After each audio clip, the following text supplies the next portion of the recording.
Listening test. You will hear a number of different recordings and you will have to answer questions on what you hear. You will have time to read the instructions and questions and you will be given time to check your work. All the recordings will be played once only. The test is in 4 parts. Now turn to part 1. You will hear a telephone conversation between a male insurance agent and a female client who wants to make changes to her policy. First, you have some time to look at questions 1 to 5.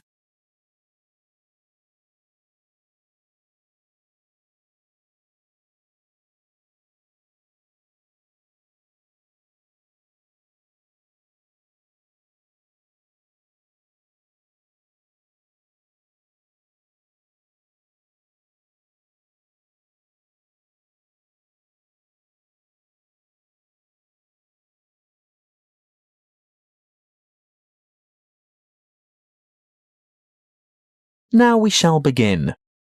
You should answer the questions as you listen, because you will not hear the recording a second time. Listen carefully and answer questions 1 to 5. Good morning, Tauber Insurance Company. How can I help you? Good morning. I want to alter my insurance policy. Is that for your house, contents, or vehicle? My vehicle. Can you give me the number of the policy, please? Certainly, I have it here in front of me. It's ZQW 5009. And what make and model of car is it? It's a Mazda Marvel. And what's the CC rating? Sorry, what do you mean? How big is the engine? Is it 1,500 or 1,800 cc, for example? Oh, that. It's actually much bigger than that. It's 2,500 cc. Thank you. Now, I just have to ask you a few questions to verify your identity. What name is the policy under? Heathcote. Let me just bring that up on the computer. Yes. Can I just confirm your first name, please? Well, my first name is Lisa, but I'm known by my middle name, Marie. Right. I see both here, but Lisa is the one I want for ID purposes. And your date of birth, Lisa? I mean, Marie. The 22nd of August, 1955. Correct. Just one more question before we get started. Can you remember the password on this policy? Oh dear, I didn't know I had a password on it. Everyone has a password. Would you like to take a guess? Possibly it's my mother's name. And what would that be? Sophia. Sorry, guess again. All right. Oh, I remember now. It's my grandfather's name, Jack. Yes, followed by some numbers. 1897, right? Correct. Now we can get down to business. What exactly do you want to change? Well, a couple of things. Firstly, I think it's overvalued at the moment.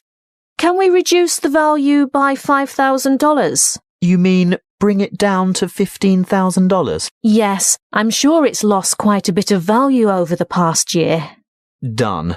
Now, what's the other thing? Before you hear the rest of the talk, you have some time to look at questions 6 to 10.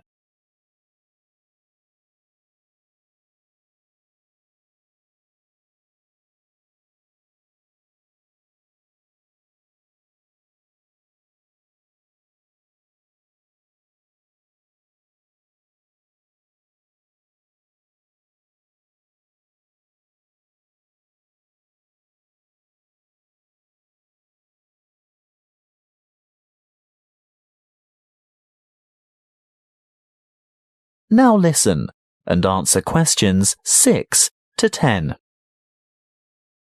Well, I want to add the name of another driver to my insurance policy. Who is it? His name is Samuel Michaels. He doesn't have the same family name as you. No, he doesn't. Is that a problem? No, it shouldn't be, as long as he's over the age of 25. but we find it easier to get approval for family members. Oh, he is family. He's married to my daughter. He's my son-in-law. And he's 28, in fact. Good. And what would he be using the car for? Would it be business or social purposes? Not really. You see, I've injured my right arm and I'm having difficulty driving. It's not an automatic. I have to use the gear stick. And Sam, that is Samuel, offered to drive me to my appointments and so on. He's a good driver and I feel safe with him, but I'd like to know that the car is still insured with him behind the wheel. So that would be family reasons then? Yes, I think so. Will my premium go up? No, as long as you can provide us with a photocopy of his driver's license. A true copy. You know what I mean. You'll have to get someone from the Department of Transport to sign it, saying that he's seen the original document. I think we can manage that without any difficulty. Oh, and while he's at the department, he should ask them for a record of any driving offences, demerit points, that kind of thing. Only for the last 5 years, though. We're not interested in anything beyond that, but it's important that he has a clean record for the 5 previous years. Oh, I'm sure that won't be a problem. Is there anything else you need? Just the date for when you'd like this to take effect. Today, if that's possible. Yes, we can issue temporary cover from today's date, but full cover won't apply until we've received the paperwork and it's been approved. What exactly is temporary? He'll be covered for 2 full weeks, but it will lapse after that time if there's any problem with his credentials. That is the end of Part 1. You now have 30 seconds to check your answers to Part 1.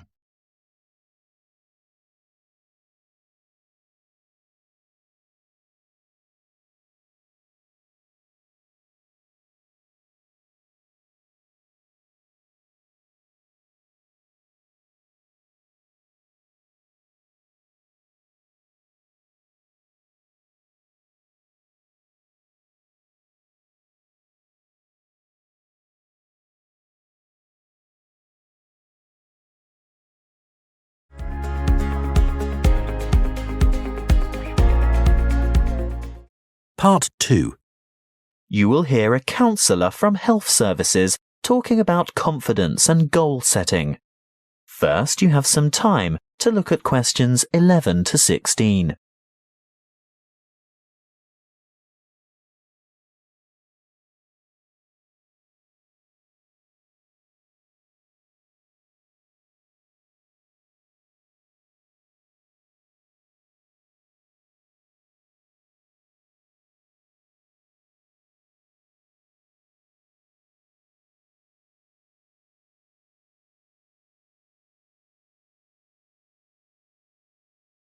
Listen carefully and answer questions 11 to 16. Hello, I'm Jo from Health Services, and I'm pleased to be here talking to you today. You've come here today to learn more about gaining confidence and setting goals. How many of you are truly positive thinkers? Positive thinking is the key to confidence. It doesn't matter whether you are playing a sports match, facing an interview, or preparing for an exam. If you apply positive thinking, you will gain confidence. This is the secret. Positive thought patterns. Positivity leads to confidence, which, in turn, will optimize your performance. What is the one simple mental strategy that all confident people have in common? They concentrate on success. But don't they ever fail? Don't they make mistakes? What happens when things go wrong? The crucial difference is that they don't dwell on failure. Everybody makes mistakes. I mean, how else do we learn? Rather than giving up or becoming depressed, the best strategy is to register the mistake, note what went wrong, and determine what would have been a better way to act or what could have been done differently in order to achieve a more successful outcome. Then move on. Yes, erase the negative emotions, Allow those memories of defeat, frustration, or dissatisfaction to fade and move forward. Negativity erodes confidence. You need to put aside your disappointments and focus on successful outcomes. Oh, it's not that easy, I can hear you saying. Well, no, it's not easy to forget failure, but no one ever fails completely, so congratulate yourself on the areas where you did do well. Mentally replay the best bits, even if they're only a small part. Now, there are 2 more things you need to do. Firstly, rehearsal. Yes, you heard me. Rehearsal. Surely only actors in a play need to rehearse their parts? No, the truth is, we all need to rehearse. This is a surefire way to build confidence. Before the match, presentation, the exam, or whatever, imagine yourself performing successfully in that particular situation. And here's the second tip. Look confident. That will always give you an extra physiological advantage. So you can see that mind and body work together on this. You have to think and act positively. Let's talk a bit more about how to look confident. If you have to overcome a challenge, get rid of that anxious expression and rigid posture, those downcast eyes and nervous gestures. Even if you don't feel very self-assured, you can still give the appearance of confidence. Stand tall, hold your head up, make full eye contact, and keep an open expression. Replace the frown with a smile if you can manage it. And those hunched shoulders? Relax those shoulder muscles. If you need to, take a deep breath and stretch to release pent-up anxiety and tension. What if you have to make a difficult phone call, for example? Nobody can actually see you, so does it matter what you look like? Yes, it does. Practicing positive body language will help you cross the threshold into a confident mood. Before we move on to talk about goal setting, it may surprise you to know that once you have set a goal in life, the brain responds with a burst of activity, which we experience as, that's right, happiness. And what happens when the goal is achieved? Yes, there is another burst of activity and another feeling of happiness. Before you hear the rest of the talk, you have some time to look at questions 17 to 20.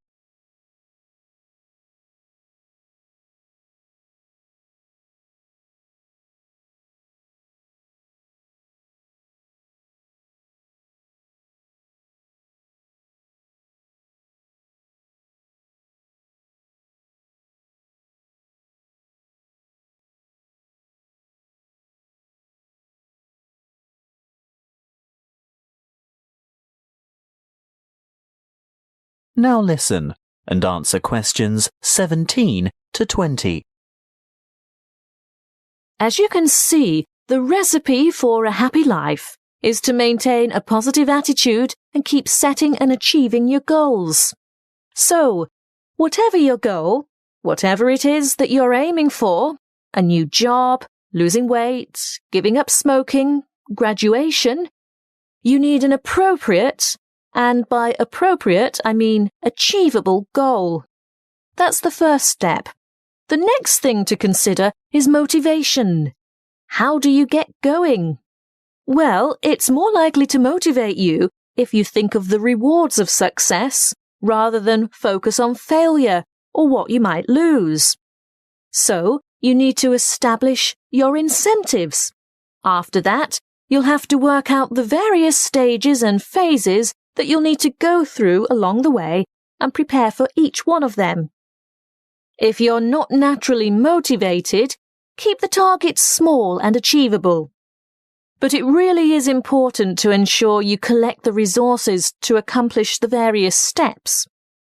If you have performed that particular task before, you may already have the resources, or at least know where to get them from.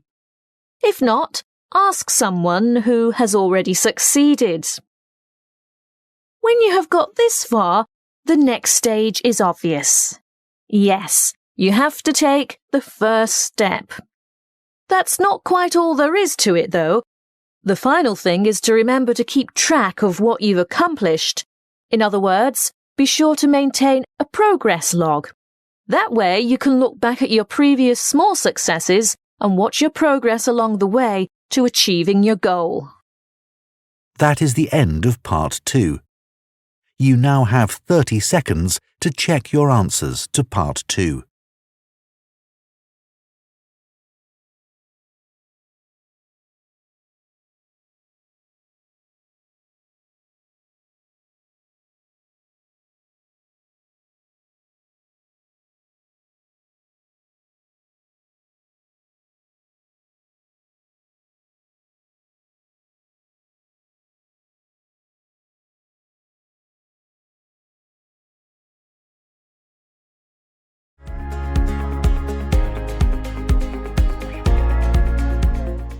Part 3. You will hear 3 linguistics students, Joe, Martin and Angela, discussing the presentation that Joe is giving soon as part of his course. First, you have some time to look at questions 21 to 26.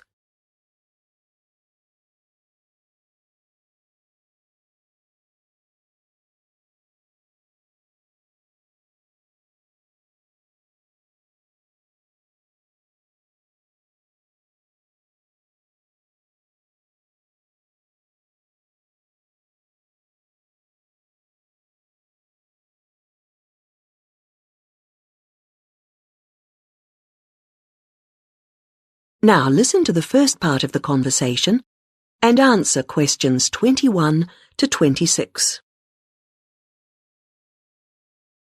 Hi, Martin. Hi, Angela. Hi, Joe. Yeah, hi, Joe. So you're really worried about your presentation? The one about names? I am. Well, you know your stuff on names pretty well, so it's just a question of selecting what you want to use. That's right. But there's so much. Well, you don't have to include everything. Let's start somewhere. Well, for example, there's a lot to discuss about people's names in terms of culture. It would be a good way to start, bringing in issues of religion, society. I thought so. As long as you can keep it concise, since it's potentially a large area. I'll pick out some key points. Good. Now, that will tend to be about differences. What about something on ways in which naming practices are often similar across different languages? That sounds good. I'm not sure how much I could say that's really about just names and not really general language. Maybe you need to give that some more thought. Yes, I'm not ruling it out. Well, what about what first names mean? That's got to be specific to languages or language groups. Yes, there are all sorts of different principles at work. It's a rich area for discussion. And you can present lots of examples. It would mean a good slide or two. I'll enjoy making those up. Don't forget to put our names in. No, okay. Right, where have we got up to? Yes, now there's the question of place names. Ones where the name of the place is the word for the situation, like something to do with sea or mountain, etc. Yes, people often don't realise the origin. It sounds like it's just a translation issue to me. Don't you think you might give that a miss? Given the time limit, perhaps you're right. You need something on place names. Could you get history in? Actually, the way migrants often used to name places after somewhere in their country of origin is interesting. Sounds a bit narrow to me. Well, I'd hope to build it up a bit. Perhaps you should make a final decision on that later. OK, I'll see how the rest of it goes first. Is that the lot? No, there's still country names, the origins of those. I think that's an interesting area. Yeah, because it's something we often don't think about. It'd be a way to bring in various aspects. History, certainly. I could project a map of the world and have people match the original meanings to the countries. Well, that seems to be a foregone conclusion. Fine. Yes, I'm feeling clearer already. Now you have some time to look at questions 27 to 30.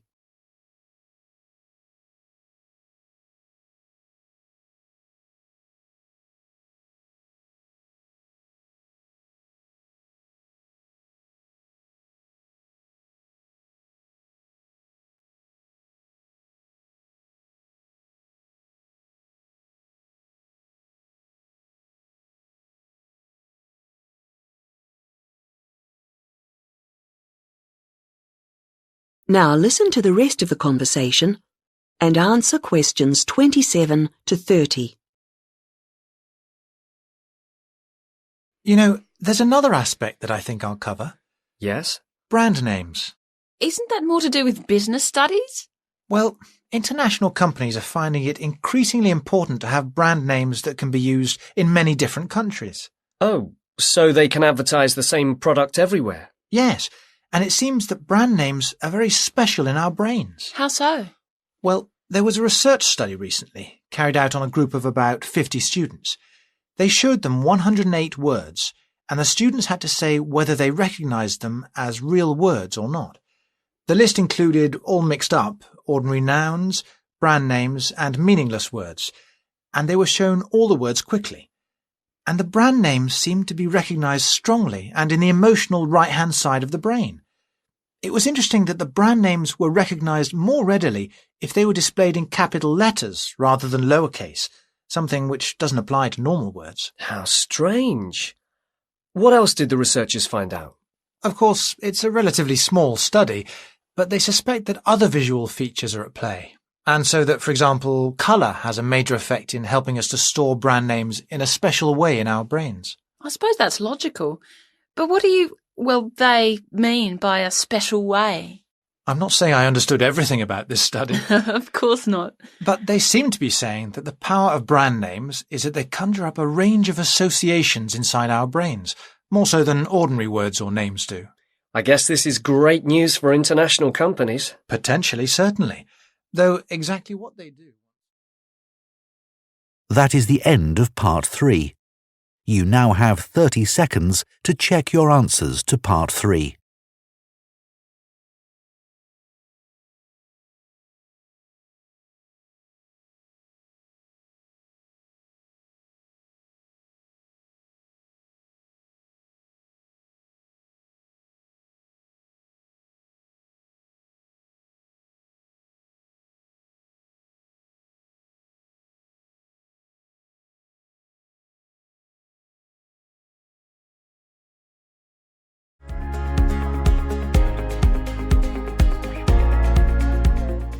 Part 4. You will hear part of a lecture about balloons and airships. First, you have some time to look at questions 31 to 40.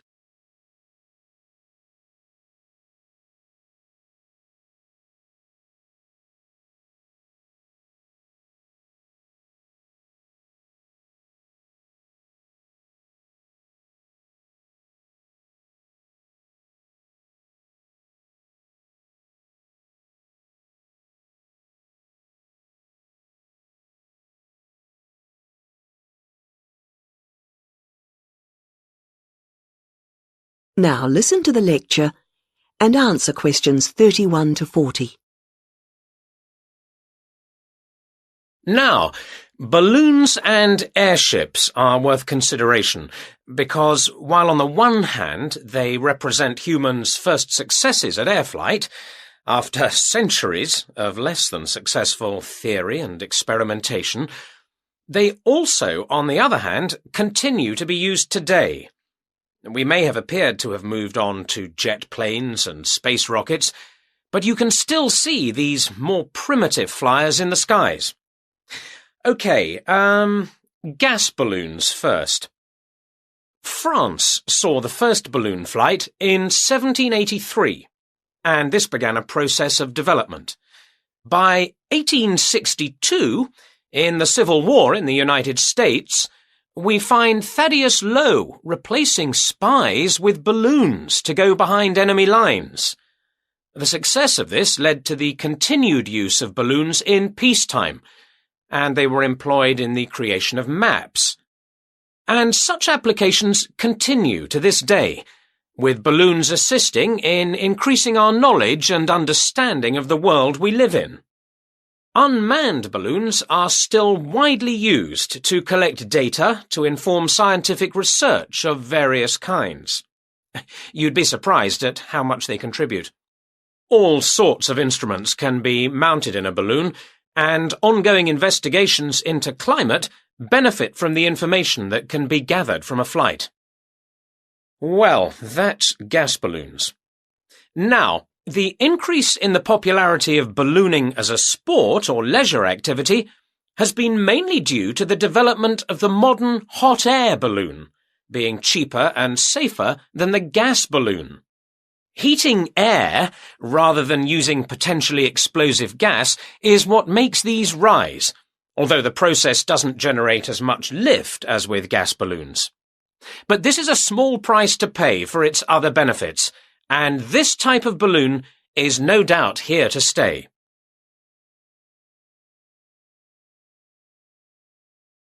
Airships are also fairly old in their origins. The idea for a balloon that could be powered and steered was first published in France in 1784, although 1852 was the date of the first successful airship flight. The first airships, like the first aircraft, didn't provide any weather protection for their crew, so it must have been rather uncomfortable up there. But designs continued to develop in sophistication.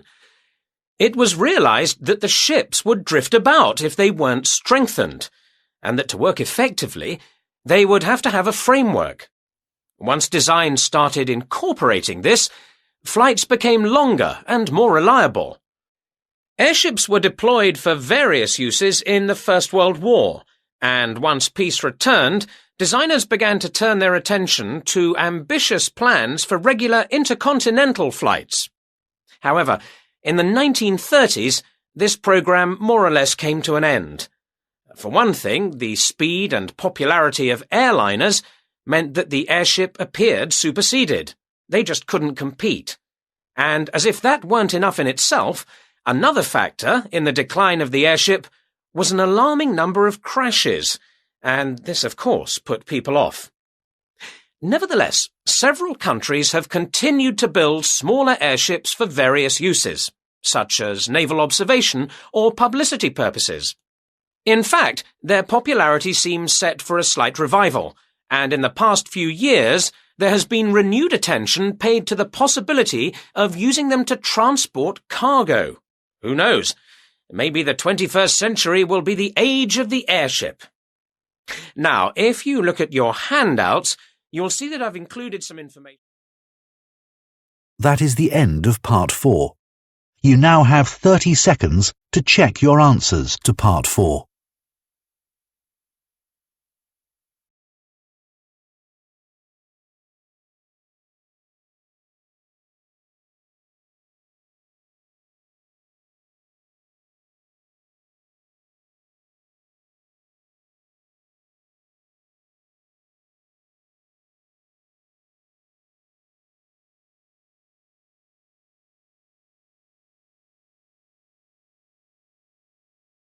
That is the end of the listening test.